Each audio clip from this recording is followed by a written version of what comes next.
J'ai décidé de dissoudre l'Assemblée nationale. Un cap clair. La gauche caviar découvre la tête de veau. On ne va pas refaire la NUPES.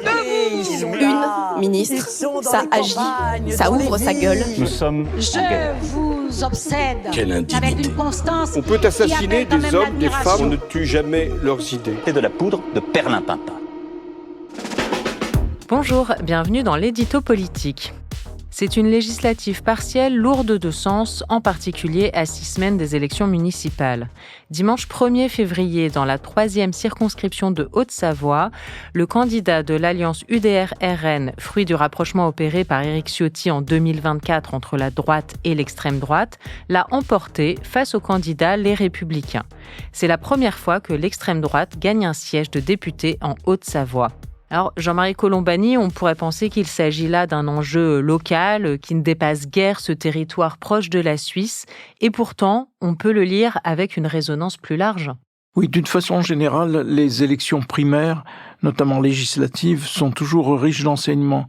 Il y a eu une époque où il y en avait davantage, et on pouvait lire les scrutins ultérieurs à travers ces primaires, qui au fond sont une sorte de laboratoire de ce qui se prépare ou de ce que préparent les électeurs.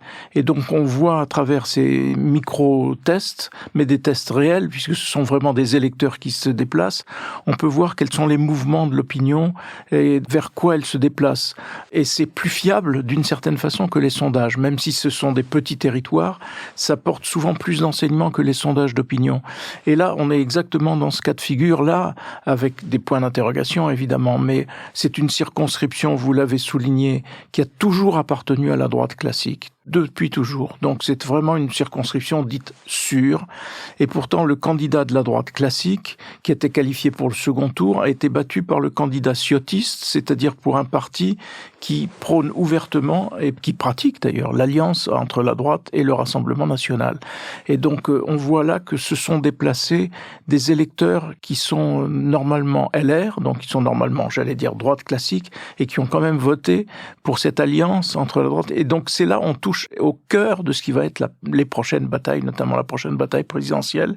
Que va-t-il advenir de l'électorat de la droite? Que va-t-il advenir de LR dans un moment où se partagent ceux qui souhaitent l'alliance, disons les ciotistes, ceux qui souhaitent l'alliance entre la droite et l'extrême droite, qu'ils appellent union des droites, pour masquer le fait que c'est une alliance entre la droite et l'extrême droite, et ceux qui considèrent au contraire que la droite doit rester ferme sur ses valeurs, sur ses options, et donc être fidèle à l'enseignement d'un Jacques Chirac, par exemple, ou d'autres, qui ont toujours tenu les barrières fermées et rester la droite telle qu'on la connaît, telle qu'on voudrait la revoir, d'une certaine façon. Oui, et Jordan Bardella ne dit pas autre chose. Il a félicité ce candidat UDR-RN qui s'appelle Antoine Valentin. Et Jordan Bardella a déclaré à l'approche des élections municipales de mars, c'est un signal d'espérance.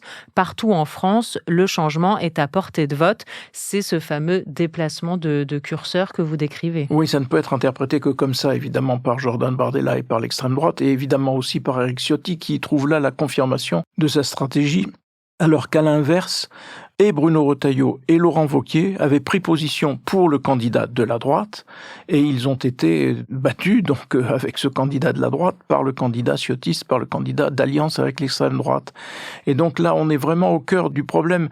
Le problème aujourd'hui d'une partie de la droite classique, c'est qu'elle dénonçait, elle est montrée du doigt, parce qu'elle n'a pas voté la censure, donc parce que le budget a pu être adopté, donc on dit oui, mais c'est un budget socialiste, donc vous êtes responsable du vote d'un budget socialiste, et donc la campagne est sur ce thème. Est-ce que les électeurs vont accepter cette critique, auquel cas, en effet, le report est automatique vers le candidat qui fait alliance avec l'extrême droite, ou est-ce qu'au contraire, la droite va réussir à corriger le tir et à corriger cette impression qui est donnée, au fond, et qui est martelée d'ailleurs par les ciotistes, d'une droite qui serait devenue l'auxiliaire du gouvernement, donc l'auxiliaire d'Emmanuel Macron, alors qu'Emmanuel Macron est ouvertement détesté par une large partie de l'opinion.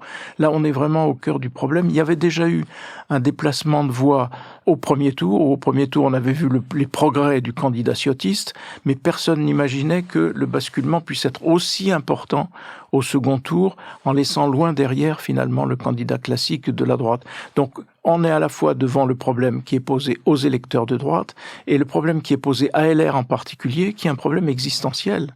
Est-ce qu'ils vont survivre à cette phase si ce modèle de Haute-Savoie se reproduit ou est appelé à se reproduire? C'est vraiment tout l'enjeu des scrutins prochains. À noter aussi la faible participation à ce scrutin en Haute-Savoie, seulement 34% de votants. Ça veut dire aussi qu'il n'y a pas eu de sursaut républicain, de sursaut de participation à l'issue de ce premier tour. Le Front républicain, ça avait encore fonctionné la dernière fois pour les législatives anticipées de 2024. Il faut se dire que c'était la dernière fois et que maintenant c'est fini. Mais c'est aussi la grande question posée par ce scrutin, parce que non seulement il y avait eu Front républicain sans le dire, mais tout le monde au fond avait appelé, tout le monde à droite, y compris, avait appelé à voter pour le candidat de la droite. Donc c'est une défaite collective et c'est en effet de la part de ceux qui veulent l'alliance avec l'extrême droite une bonne occasion de dire mais vous voyez bien, le Front républicain ne fonctionne plus. Et c'est la question en effet que pose ce scrutin. Le Front républicain a été totalement enfoncé ou absent, en tout cas ne fait plus partie des réflexes d'une bonne partie de l'électorat. Vous évoquiez la participation.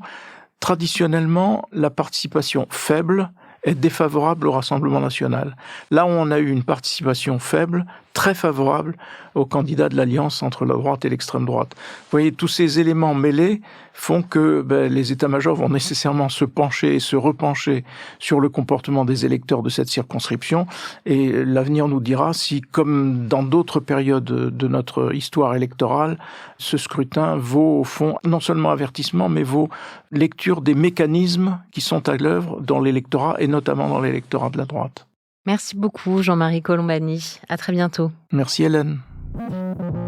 L'édito politique est un podcast de Slate.fr. Présentation, Hélène Decomer. Prise de son, montage et réalisation, Aurélie Rodriguez.